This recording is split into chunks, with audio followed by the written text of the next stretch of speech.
الحمد لله الذي أرسل رسوله بالهدى ودين الحق ليظهره على الدين كله ولو كره المشركون. أشهد أن لا إله إلا الله وحده لا شريك له وأشهد أن محمدا عبده ورسوله. اللهم صل وسلم وبارك على سيدنا محمد وعلى آله وصحبه أجمعين. رب اشرح لي صدري ويسر لي أمري واحلل عقدة من لساني يفقهوا قولي. اللهم ارزقنا علما نافعا ورزقا طيبا وعملا متقبلا. اللهم إنا نعوذ بك من علم لا ينفع ومن قلب لا يخشع ومن نفس لا تشبع ومن دعوة لا يستجاب لها. وبعد. Para jemaah salat maghrib yang dirahmati Allah Subhanahu wa taala, puji syukur kita kepada Allah atas limpahan karunia yang Allah berikan kepada kita. Salawat dan salam tercurahkan kepada uswah teladan kita baginda Rasulullah sallallahu alaihi wasallam. Ikhwati azakumullah, kita masuk kembali kepada pembahasan sirah nabawiyah melalui hadis-hadis Rasulullah sallallahu alaihi wasallam, yaitu masuk kepada al-mabhathus tsalis, pembahasan yang ketiga, tabsyirun nabiyyin bihi wa kaifa kana awwalu amrihi, yaitu kabar gembira yang disampaikan oleh para anbiya dan rasul-rasul sebelum Rasulullah SAW tentang diutusnya Rasulullah SAW dan bagaimana awal perkara Rasulullah SAW ketika beliau diutus menjadi nabi. Berdasarkan judul ini, ikhwati azakumullah, para anbiya, para rasul sebelum Rasulullah SAW diutus sudah memberikan kabar gembira bagi setiap umat-umat mereka tentang adanya Rasulullah SAW, akan diutusnya seorang kekasih Allah, Nabi Muhammad SAW, baik Nabi Adam, Nabi Nuh, Nabi Ibrahim, Nabi Lut, Nabi Ishaq, Nabi Yaqub, Ismail, dan seterusnya sampai kepada Nabi Isa alaihissalam. Mereka memperkenalkan kepada umat-umat mereka tentang Rasulullah SAW. Walaupun umat-umat tersebut beriman hanya kepada para anbiya yang diutus kepada mereka, tapi mereka diberikan satu kabar gembira bahwa nanti Allah akan menyempurnakan agama ini dan akan mengutus seorang kekasihnya yang paling mulia, yaitu Rasulullah SAW. Hal ini ikhwati azakumullah dituturkan oleh pengarang kitab ini, Syekh Ali Ibrahim. Beliau mengatakan min hadithi Abi Umamah radhiyallahu anhu, yaitu dari hadis Abu Umamah radhiyallahu anhu.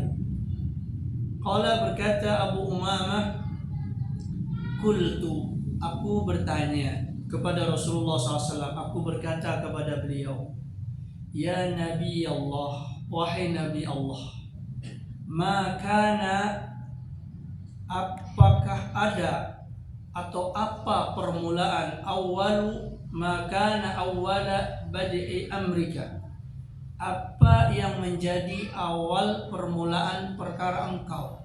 Ada enggak sebuah ciri-ciri, sebuah firasat-firasat engkau ini menjadi nabi atau seperti apa? Ya. Biasanya kan orang kalau mau jadi orang besar itu ada firasat-firasat tertentu atau tanda-tanda tertentu. Makanya Abu Umamah tanya kepada Rasulullah SAW, apakah engkau tiba-tiba jadi nabi saja? Ada apa permulaan-permulaannya, bagaimana dan sebagainya? Maka Rasulullah mengatakan, qala, Rasulullah SAW menjawab, da'watu Abi Ibrahim. Yang pertama adalah doa dari ayahku Ibrahim. Maksud ayah di sini bukan ayah kandung, tetapi maksudnya adalah Nabi Ibrahim itu Abul Anbiya, bapaknya para nabi. Karena asal muasal semua nabi setelah Nabi Ibrahim itu berasal dari Nabi Ibrahim. Ya, kita sudah jelaskan ini. Nabi Ibrahim alaihissalam diberikan karunia 2 orang putra yang menjadi nabi, yaitu Ismail dan Ishak. Ya, Ismail dan Ishak. Ishak menurunkan Yakub, Yakub menurunkan Yusuf, Yusuf menurunkan Bani Israel. Bani Israel yang muncul menjadi para anbiya dan rasul, dan rata-rata para anbiya dan rasul adalah dari keturunan Yakub, dari keturunan Ishak, dari keturunan Ibrahim. Adapun dari Nabi Ibrahim muncul Nabi Ismail, setelah itu tidak ada nabi, tidak ada rasul. Ismail terus menurunkan keturunan-keturunannya, tapi tidak ada yang menjadi nabi, tidak ada yang menjadi rasul. Akhirnya Rasulullah SAW yang muncul dari keturunan Ismail. Jadi menggantung Nabi Ibrahim, Ismail terus berganti generasi-generasi, sementara dari pihak Ishak terus menurunkan para anbiya, para rasul. Sampai kepada Nabi Isa alaihissalam, dan terputuslah di Nabi Isa alaihissalam. Ya, karenanya sudah kita sebut di dalam surah Ali Imran, Allah Ta'ala berfirman, Inna Allah astafa Adam wa Nuha wa ala Ibrahim wa ala Imran alal alamin. Sesungguhnya aku telah pilih, kata Allah, dari mulai Adam, kemudian Nuh, kemudian keluarga Ibrahim, lalu disebut keluarga Imran. Keluarga Imran inilah yang menjadi nabi atau penurun, ya, penurun nabi-nabi terakhir dari keturunan Yakub atau yang disebut dengan Israel. Jadi Yakub itu adalah Israel. Keturunan terakhirnya yang menjadi anbiya adalah keluarga Imran. Keluarga Imran itu diantaranya adalah sepupunya Imran, itu Nabi Zakaria. Nabi Zakaria menurunkan Nabi Yahya. Kemudian Imran sendiri melahirkan Maryam, lalu Maryam melahirkan Isa alaihissalam. Setelah itu ada enggak? Tidak ada lagi, terputus. Nabi Yahya, wallahu alam, beliau terbunuh, syahid, yaitu ketika beliau memprotes raja pada masa itu karena menikahi ibu dari ayahnya, ibu tiri, dinikahi oleh raja tersebut, lalu diprotes oleh Nabi Yahya. Kemudian Nabi Yahya dibunuh, Nabi Zakaria juga dibunuh, sehingga tidak menurunkan keturunan. Nabi Isa alaihissalam juga demikian, beliau tidak menurunkan keturunan, sehingga habis di keluarga Imran. Maka disebut oleh Allah Ta'ala wa ala Imran, dan keluarganya Imran, karena itu habis di situ. Lah bagaimana dengan Ismail? Kenapa tidak disebut? Karena Ismail anaknya Ibrahim. Dari Ismail menurunkan Rasulullah, dan terus ya sampai hari kiamat, nggak ada putusnya, nggak ada putusnya. Karenanya nggak disebut. Yang disebut itu yang selesai. Adapun dari keluarga Rasulullah SAW, dari Ismail tidak disebut oleh Allah. Ya, karena apa? Karena Nabi Muhammad SAW tidak berakhir, tidak terputus. Keluarga beliau tidak terputus. Termasuk keluarga beliau apa? Kita semua yang beriman dan mengikuti sunnah Rasulullah SAW, sebagaimana sudah kita jelaskan. Itu apa? Keluarga dari sisi akidah, dari sisi keislaman. Ya, karena di antara pendapat para ulama, ketika kita membaca tahiyat itu, Allahumma salli ala Muhammad wa ala ali Muhammad, kesejahteraan, salawat atas Nabi SAW dan keluarganya beliau. Siapa keluarganya beliau? Seluruh umat Islam. Seluruh umat Islam. Jadi ketika kita membaca salawat itu, membaca salawat kepada beliau, juga membaca salawat untuk seluruh umat Islam, dalam bahasa keluarganya Rasulullah Sallallahu Alaihi Wasallam. Kita sudah sebut ucapan-ucapan Rasulullah kepada sahabat-sahabat beliau yang nggak ada keturunan darah dengan beliau, tapi disebut keluarga beliau. Ya. Di antaranya Salman Al-Farisi, orang Persia. Anta minna ya Salman ahla bait. Engkau wahai Salman kepada kami ini keluarga rumah kami, kata Rasulullah. Dan seterusnya dikiaskan kepada perkara tersebut. Setiap orang yang beriman kepada Rasulullah itu keluarganya Rasulullah. Ya, karena keluarga Rasulullah nggak pernah putus. Inna syani'aka huwal abtar. Justru orang yang mencela engkau wahai Muhammad, yang tidak mau ikut ajaran engkau wahai Muhammad, mereka lah yang terputus. Jadi setiap orang yang menentang Rasulullah SAW terputus nasabnya, nggak ketahuan lagi ceritanya. Abu Jahal, ada nggak Pak anak keturunan Abu Jahal? Enggak ada lagi. Kalaupun ada, nggak ada yang mau ngaku. Ya. Kalau keturunan intelektual dia ada, ya, para penentang Rasulullah Sallallahu Alaihi Wasallam. Tapi itu berganti-ganti model pikirannya. Ya. Tapi Rasulullah SAW terus berlangsung. Karenanya Islam ini tidak akan pernah habis oleh manusia. Jadi tidak pernah ada umat Islam itu dihabisi oleh musuh, ya, oleh sesama manusia, diperangi sampai ke akar-akar, itu nggak pernah. Ya. Sampai Allah sendiri yang akan mengambil Islam ini. Ya. Allah sendiri yang mematikan, mewafatkan setiap orang yang berislam di akhir zaman nanti. Disebut akan muncul hawa dingin, ya, yang akan menyebar ke seluruh dunia.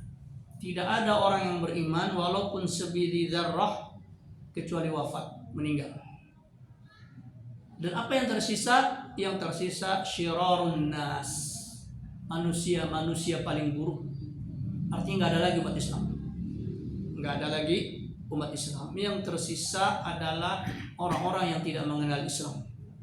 Seluruh yang beriman walaupun sebiji zarah keimanannya kepada Rasulullah, kepada Allah, habis pada masa itu.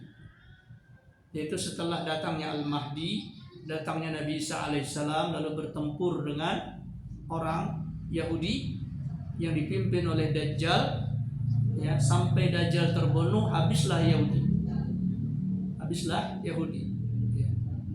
Setelah itu berkuasalah umat Islam dengan kedamaian, kebaikan, sampai semua orang menjadi makmur. Sampai orang bawa zakatnya muter-muter, nggak ada yang menerima. Ya, karena makmur semua, kita orang kaya, nggak berhak menerima zakat. Ya.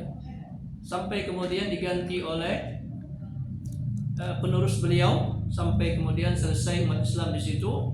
Datang hawa dingin yang meliputi dunia dan mewafatkan setiap orang-orang yang beriman. Tinggallah orang-orang yang buruk. Rasulullah SAW dalam hadis yang sahih mengatakan, la taqumus sa'a illa bi syirarin nas. Tidak akan terjadi hari kiamat kubra kecuali pada orang-orang yang buruk. Artinya bukan lagi umat Islam. Jadi umat Islam ini nggak merasakan kiamat kubra, ya, kiamat sughra masing-masing. Tapi hancurnya dunia itu terjadi pada saat manusia buruk. Itu perkara Rasulullah SAW itu muncul dari ucapan Rasulullah, dakwatu Abi Ibrahim, doanya bapakku Nabi Ibrahim. Itu apa? Doanya Nabi Ibrahim, Rabbana ba'ats fihim rasulan minhum. Ya Allah, utuslah dari mereka ini keturunanku seorang rasul. Yang dimaksud adalah Rasulullah Sallallahu Alaihi Wasallam. Kemudian dari mana? Wa busyra Isa, dan kabar gembira yang telah disampaikan oleh Nabi Isa. Yaitu apa? Yaitu beliau memberikan kabar dalam firman Allah Ta'ala, min ba'di ismuhu Ahmad, akan datang nanti setelahku ini seseorang yang bernama Ahmad, ya, yaitu Nabi Muhammad Sallallahu Alaihi Wasallam. Itu dikabarkan oleh Nabi Isa alaihissalam. Kemudian bagaimana awalnya juga ciri-cirinya, tanda-tanda kemunculan beliau, wara'at ummi, dan ibuku bermimpi. Nuran, satu cahaya, adaat yang menyinari, minhu dari nur tersebut, qusur Syam, istana-istana di negeri Syam. Ya. Maka para ulama mengatakan bahwa pertama memang Syam itulah yang menjadi negeri yang paling utama di masa terdahulu. Jadi orang Romawi, kemudian kerajaan-kerajaan Islam juga muncul pertama kali di Syam, ya, yang dimulai dari Muawiyah bin Abi Sufyan yang menjadi khalifah dan kemudian menaklukkan negeri-negeri yang lainnya, dimulai dari Syam, Damaskus, Syria. Ya. Di Syria dimulailah menyebar kerajaan-kerajaan Islam itu, cahaya-cahaya Islam itu, dan itu benar sesuai apa yang disebut oleh Rasulullah SAW. Karenanya ikhwati azakumullah, ketika Rasulullah mengomentari Muawiyah bin Abi Sufyan radhiyallahu anhu, ini kita tidak boleh mencela Muawiyah bin Abi Sufyan, sahabat Rasulullah SAW, penulis wahyu. Rasulullah berkata kepada Muawiyah, ini sebab engkaulah banyak orang yang mendapatkan hidayah kepada Islam. Kenapa demikian? Karena Muawiyah bin Abi Sufyan lah yang banyak melakukan penaklukan atas negeri-negeri sehingga mereka kenal Islam. Beliaulah yang banyak mengutus dai-dai, ya, ke seluruh dunia pada saat itu. Bahkan konon katanya yang sampai di Aceh itu adalah utusan Muawiyah bin Abi Sufyan. Ini disebut Serambi Mekah. Para dai yang pertama kali sampai bahkan pada masa Muawiyah bin Abi Sufyan. Menurut penelitian sebagian para ulama, diantaranya Buya Hamka, menyebutkan bahwa Islam sampai ke Indonesia ini bahkan pada masa Muawiyah bin Abi Sufyan. Beliau juga yang mengutus Sa'ad bin Abi Waqqas ke Cina, sehingga makomnya Sa'ad bin Abi Waqqas ada di Cina. Ya. Sehingga benar kata Rasulullah SAW bahwa engkau wahai Muawiyah adalah menjadi sebab banyak orang mendapatkan hidayah Islam. Itulah kemuliaan Muawiyah bin Abi Sufyan, dan itu dimulai dari Damaskus, Syria. Maka ketika sekarang ada penaklukan di Suriah, ketika Suriah kembali kepada pangkuan umat Islam, itu yang yang tempat mereka berkumpul adalah di Masjid Damaskus tersebut. Dan itu sudah mulai dari sejak Muawiyah bin Abi Sufyan.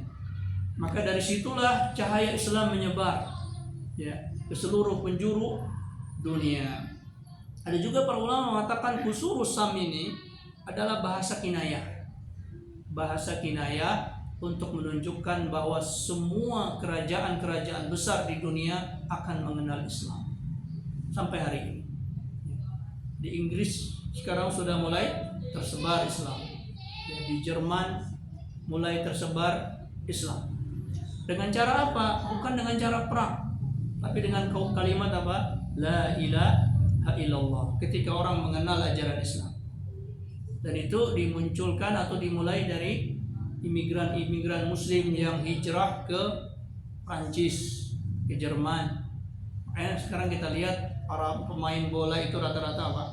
Yang dari Prancis itu hitam-hitam, orang Afrika. Dan itu rata-rata Muslim. Mereka ke sana, mereka berkeluarga, membina rumah tangga mereka dengan nilai-nilai Islam. Sementara orang-orang di sana tidak kenal ajaran Islam, mereka banyak bergaul bebas, ya, banyak yang terkena penyakit, banyak yang meminum obat-obatan supaya mereka tidak hamil, akhirnya perempuan-perempuannya mandul, banyak juga hubungan sesama jenis sehingga nggak punya keturunan.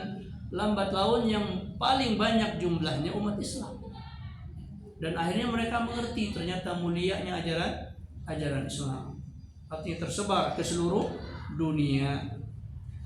Dalam hadis ini ikhwati azakumullah menunjukkan bahwa perkara Rasulullah SAW bukan tiba-tiba muncul, tapi sudah ditetapkan oleh Allah Ta'ala sejak zaman terdahulu. Bahkan di sini disebut dakwatu Abi Ibrahim.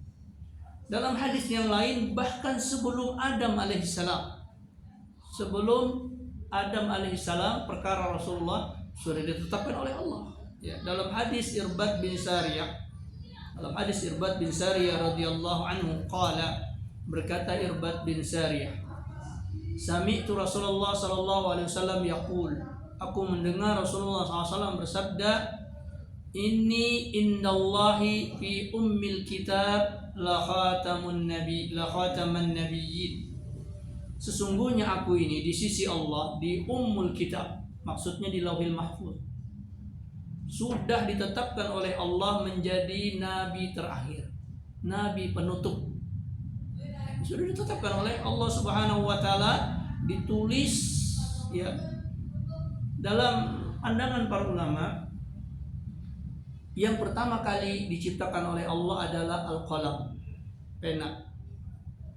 Lalu Allah berfirman kepada pena, uktub, tulislah. Lalu pena ini bertanya, apa yang aku tulis ya Allah? Lalu Allah katakan, maqadiral khalaik, takdir ketetapan makhluk, semua makhluk. Ya. Dan ada yang mengatakan yang pertama kali ditulis di dalam pena tersebut adalah perkara Rasulullah sallallahu alaihi wasallam. Perkara Rasulullah sallallahu alaihi wasallam. Ya, sehingga dikatakan oleh Rasulullah sallallahu alaihi wasallam, inni indallahi, di sisi Allah, fi ummil kitab, di dalam ummul kitab, maksudnya Lauhil Mahfuz, la khataman nabiyyin, niscaya ditetapkan menjadi nabi pemungkas. Wa inna adama lamunjadilun fi tinatihi, dan Adam masih dalam balutan tanah, ya, masih diciptakan Allah dari tanah. Nabi Muhammad SAW sudah ditetapkan menjadi nabi. Jadi ketika Allah menciptakan Adam alaihissalam, perkara Rasulullah sudah ditetapkan oleh Allah. Jadi ini kemuliaan Rasulullah sallallahu alaihi wasallam melebihi para anbiya, para rasul yang lainnya, bahkan mendahului Adam alaihissalam di dalam catatan ketetapan Allah Subhanahu wa taala. Kemudian Rasulullah mengatakan, sa'unabbi'ukum bi ta'wili dzalik, lalu aku akan ceritakan kepada kalian wahai para sahabatku, bi ta'wili dzalika, dengan penjelasan yang demikian. Artinya penjelasan bahwa Rasulullah SAW sudah ditulis oleh Allah di Lauhil Mahfuz. Ikhwati azakumullah, sebenarnya kalau urusan Lauhil Mahfuz, kita ini semuanya sudah ditulis di Lauhil Mahfuz, ya. Jadi sebelum manusia ini lahir, semuanya sudah ditulis, si bulan. Jadi Allah sebelum menciptakan makhluk 50.000 tahun sebelum Allah menciptakan langit dan bumi, itu sudah ditulis si bulan. Cuman catatan kita itu belakangan.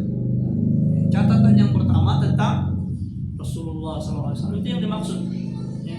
Kalau urusan dicatat, kita semua dicatat di Lauhil Mahfuz. Ini sebulan tinggalnya di sini, orang tuanya ini, keadaannya begini. Karena itu Bapak Ibu yang dirahmati Allah, gak boleh kita mencela suku. Engkau ini dari suku ini, dari suku itu, nggak boleh. Ya.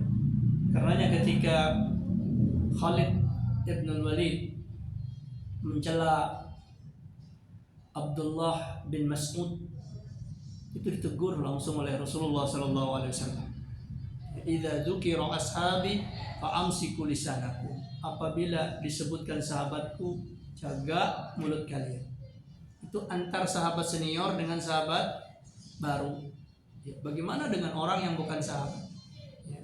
Juga ketika mereka membicarakan tentang keturunannya atau asalnya Bilal, ya, dari negeri hitam, anak si perempuan hitam, maka itu Rasulullah melarang. Kenapa? Karena kita ini semuanya nggak punya pilihan. Ditetapkan oleh Allah. Engkau dari suku ini, engkau dari suku itu. Sehingga orang kalau mencela nasab, mencela keturunan orang, itu sama saja dengan mencela Allah. Karena mereka nggak punya pilihan, ditakdirkan oleh Allah.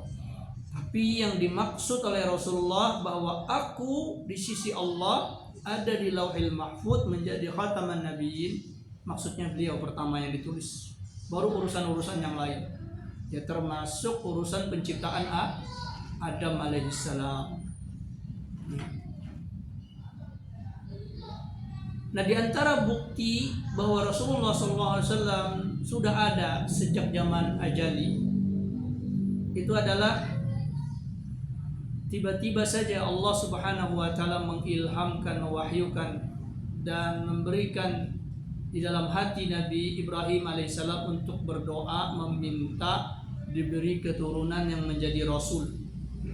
Maka kata Rasulullah, di antara penjelasan bahwa aku itu sudah ada sejak dahulu, yaitu adalah dakwatu abi Ibrahim, doa bapakku Ibrahim, wa bisyaratu Isa qaumahu, dan kabar gembira yang disampaikan oleh Nabi Isa alaihissalam kepada kaumnya. Kemudian wa ru'ya ummi, dan mimpi ibu saya,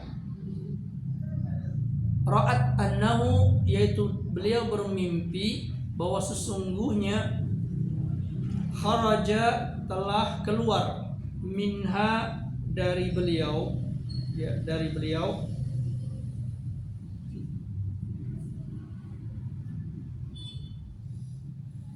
yaitu nurun, jadi dari kandungan beliau keluar cahaya, adha'at, yang menyinari, lahu dengan nur tersebut, kusur Syam, dari istana-istana dari Sam. Wa kadzalika tara ummahatun nabiyyina salawatullahi alaihim, dan juga mimpi-mimpi para ibu-ibu para nabi. Jadi ibu-ibu para nabi itu memimpikan Rasulullah, bukan memimpikan nabi-nabi anak mereka. Jadi para ummahatun nabiyyin, ya, semua yang melahirkan para nabi itu melihat mimpi yang sama yang dilihat oleh Aminah yang melahirkan Rasulullah sallallahu alaihi wasallam, yaitu melihat cahaya yang keluar menyinari Syam. Ya. Maka ini menunjukkan bahwa Nabi Muhammad sallallahu alaihi wasallam sudah dikenal oleh para anbiya, para rasul sebelum Rasulullah sallallahu alaihi wasallam diutus oleh Allah Subhanahu wa taala.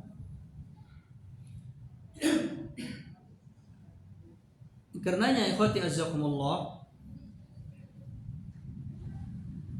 ini menunjukkan bahwa Allah Subhanahu wa taala memang menakdirkan Rasulullah sallallahu alaihi wasallam menjadi nabi, ya.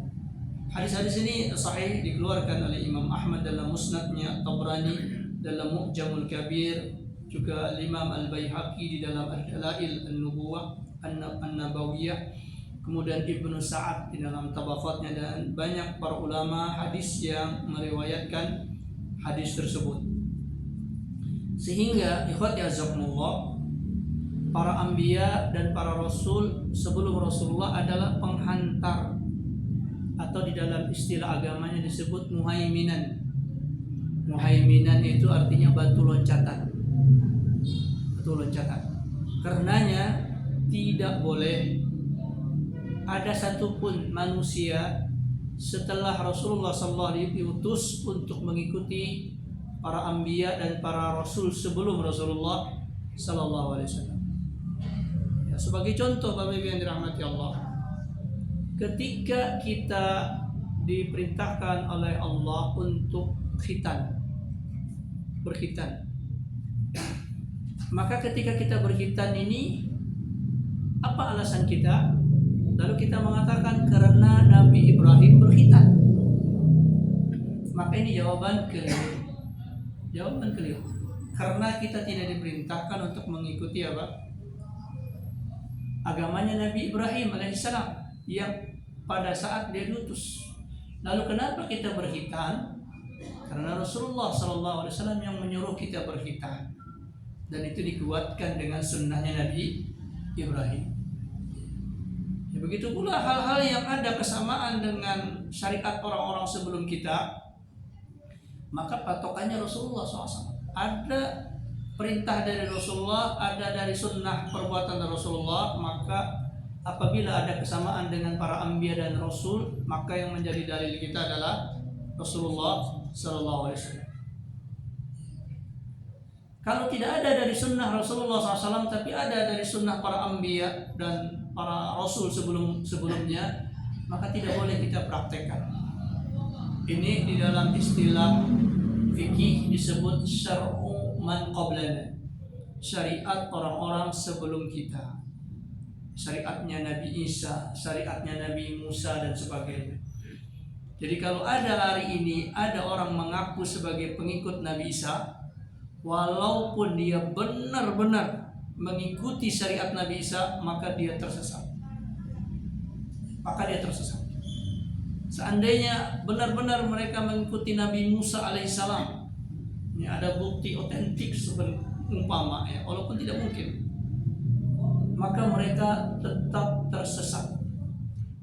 Tidak boleh mengikuti nabi-nabi terdahulu. Ya. Karena Rasulullah SAW mengatakan, "Lau anna fikum Musa." Kalau seandainya di kalian ini para sahabat ada Nabi Musa. Ini Rasulullah berandai. Summa taba'tumuhu, lalu kalian mengikuti Nabi Isa itu. Nabi Musa kalimullah, orang yang diajak bicara oleh Allah, mulia. Lalu kalian mengikuti Nabi Musa. Wa taraktumuni, dan kalian meninggalkan aku, kata Rasulullah. La dhalaltum, maka niscaya kalian akan sesat. Maka tidak boleh kita mendalilkan agama kita dengan riwayat-riwayat Israiliyat, riwayat-riwayat terdahulu, kecuali ada dalil dari Al-Quran, dari hadis yang membenarkan. Karenanya ini menjadi petunjuk bagi kita bahwa kita para nabi saja yang pangkatnya sangat tinggi di hadapan Allah, yang 100% benar. Nabi Isa benar gak Pak? Benar. Nabi Musa benar, maksum, terjaga dari kesalahan. Tetapi itu pun tidak boleh kita ikuti. Kita tidak boleh mengikuti mereka. Apalagi yang bukan nabi, bukan rasul. Ya. Baik itu dari umat terdahulu maupun dari umat sekarang. Seandainya ada dari umat terdahulu yang masih hidup, ya, yang masih hidup, lalu mengajarkan sebuah ajaran yang berbeda dengan Rasulullah SAW, la dhalaltum, kata Rasul, maka niscaya kalian akan sesat. Begitu pula kalau ada orang setelah Rasulullah SAW lebih-lebih lagi, ya, niscaya mereka bukan nabi, bukan rasul. Karenanya para ulama ijma sepakat kalau ada orang yang mengatakan ada nabi setelah Rasulullah SAW, walaupun cara sholatnya seperti sholatnya Rasulullah, ya, walaupun aturan-aturannya mirip Rasulullah SAW, tapi kalau dia meyakini ada nabi setelah Rasulullah SAW, maka dia keluar dari Islam. Makanya ada orang-orang ketika membicarakan tentang Mirza Ghulam Ahmad, apa yang kita menyerang mereka atau mengurusi mereka? Mereka sholatnya seperti kita, ada rukuknya, ada sujudnya. Bukan itu yang dibahas. Tetapi mereka mengatakan ada nabi setelah Rasulullah Sallallahu Alaihi Wasallam. Dan itu masalah akidah. Kalau akidahnya nggak beres, maka semuanya tidak beres. Ya. Karena itu para anbiya, para rasul setelah Rasulullah, sebelum Rasulullah saja tidak boleh kita ikuti, walaupun itu hebat. Ya. Makanya Rasulullah SAW mencontohkan Nabi Musa, karena tidak ada di dalam Al-Quran yang paling banyak disebut setelah Rasulullah kecuali Nabi Musa. Di Al-Baqarah ada cerita Nabi Musa, di Ali Imran ada cerita Nabi Musa, di surah Al-Qasas ada cerita Nabi Musa muncul, sehingga tenarlah Nabi Musa tersebut, ya, dengan segala mukjizatnya. Itu pun tidak boleh diikuti. Begitu pula ikhwati azakumullah, semua ucapan-ucapan manusia setelah Rasulullah SAW itu harus ditimbang dan diukur dengan apa yang datang dari Rasulullah SAW. Kenapa umat Islam mengikuti Al-Imam Asy-Syafi'i? Karena beliau melandaskan ucapannya kepada Al-Quran dan kepada Al-Hadis. Kita ikuti. Kenapa kita mengikuti Imam Ahmad? Karena beliau mengucapkan qala Allah, qala Rasul. Karenanya Bapak Ibu yang dirahmati Allah, dari dahulu setelah Rasulullah wafat, kitab-kitab para ulama itu rata-rata bercerita tentang riwayat, tentang riwayat. Semisal kitab Al-Muwatta Imam Malik, apa yang ada di situ? Hadatsana fulan, hadatsana fulan, hadatsana fulan sampai kepada Rasulullah.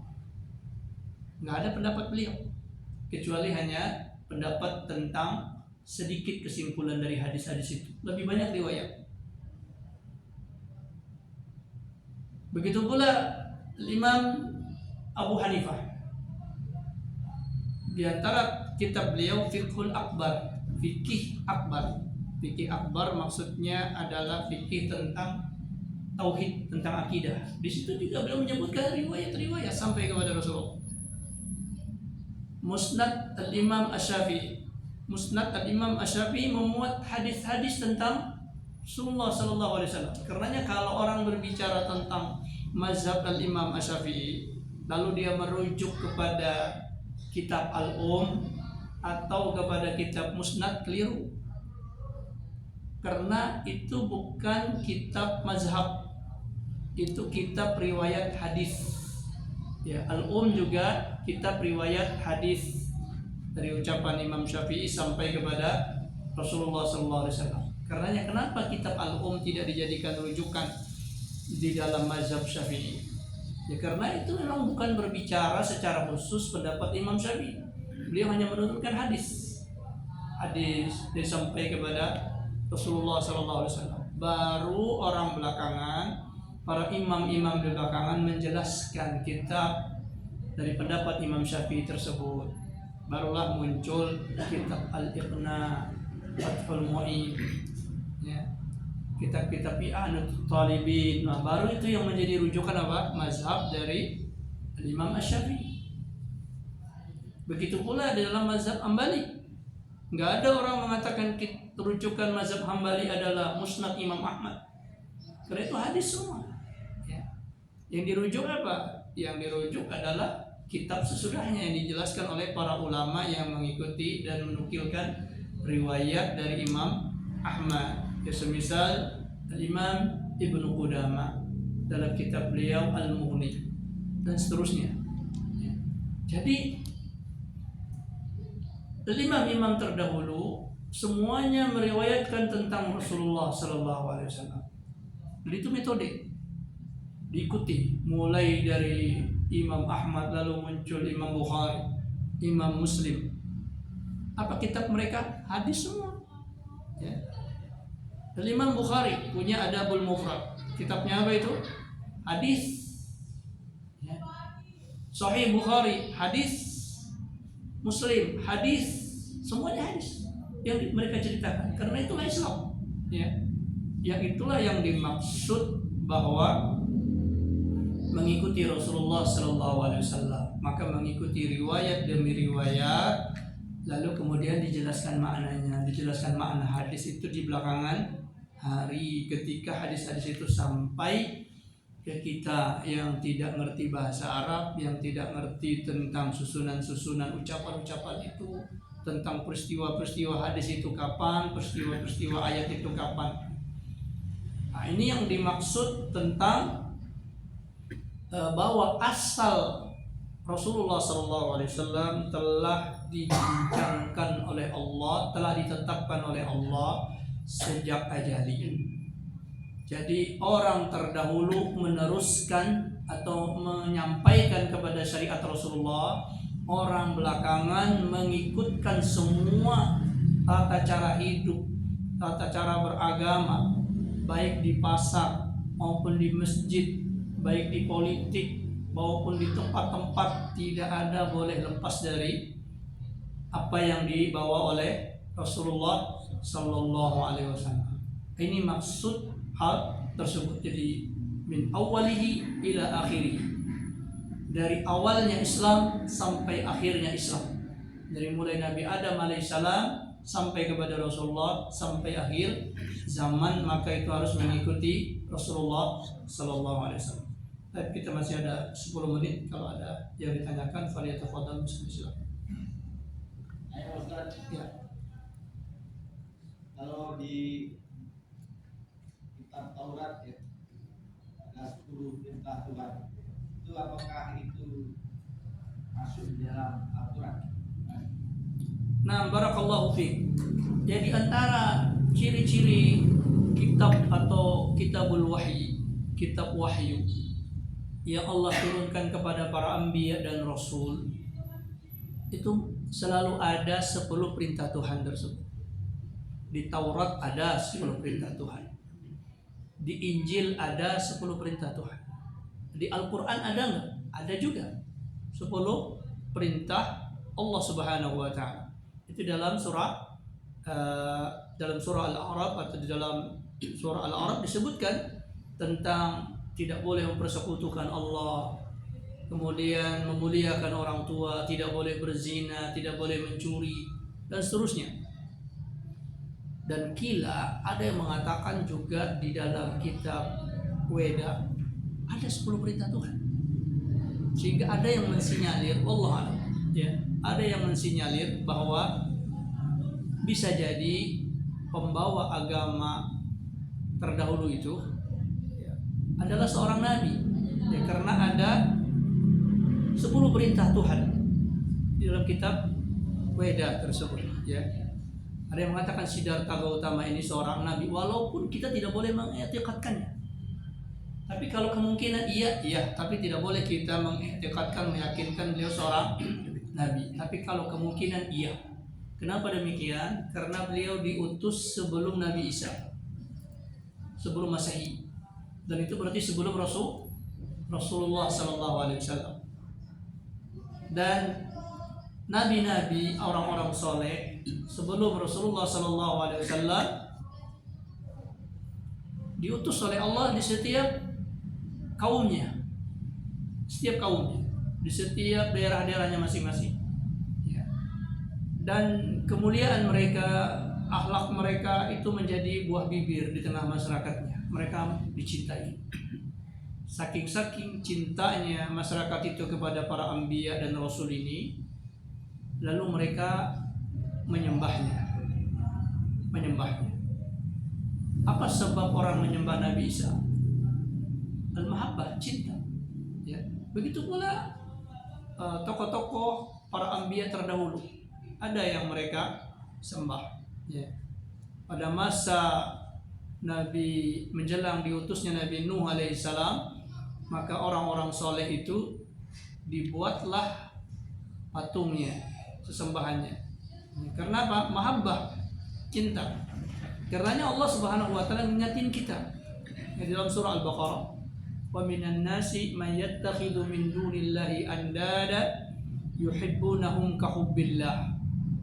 Jadi antara manusia ini membuat tandingan-tandingan yang mereka mencintai tandingan-tandingan itu seperti mereka mencintai Allah. Seperti mereka mencintai Allah. Walladzina amanu asyaddu hubban lillah. Harusnya orang mukmin itu lebih cinta kepada Allah. Walaupun dia cinta kepada Rasulullah, tidak dia jadikan Rasulullah sebagai nabi atau sebagai sesembahan. Tidak boleh mencintai Rasulullah seperti mencintai Allah. Dan ini juga turun-turunannya, takut, ya, rasa takut dan sebagainya.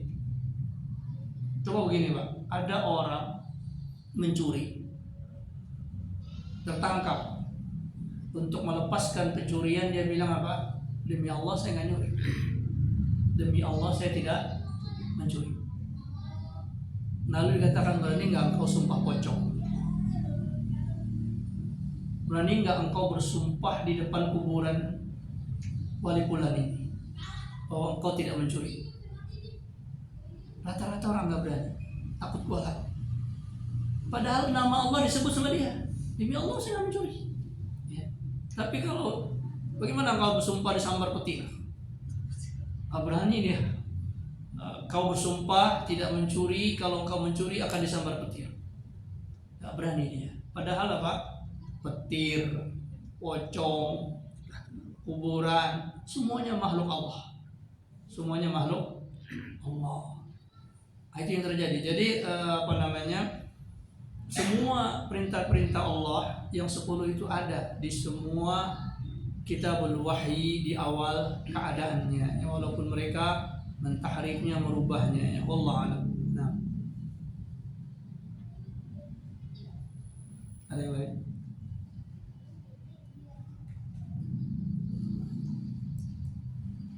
Nabi kan yang banyak ya Pak ya. Kenapa? Nabi kan sampai ratusan ribu itu.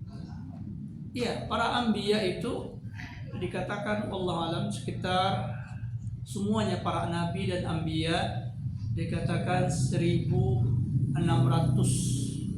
para anbiya dan rasul, dan itu yang datang di Baitul Maqdis ketika Rasulullah SAW Isra ke Baitul Maqdis, dan di antara yang 1.600 itu adalah 300 sekian para nabi, para rasul, ya 300 sekian para rasul. Allah a'lam. Ya, di luar konteks boleh Ustaz. Ya.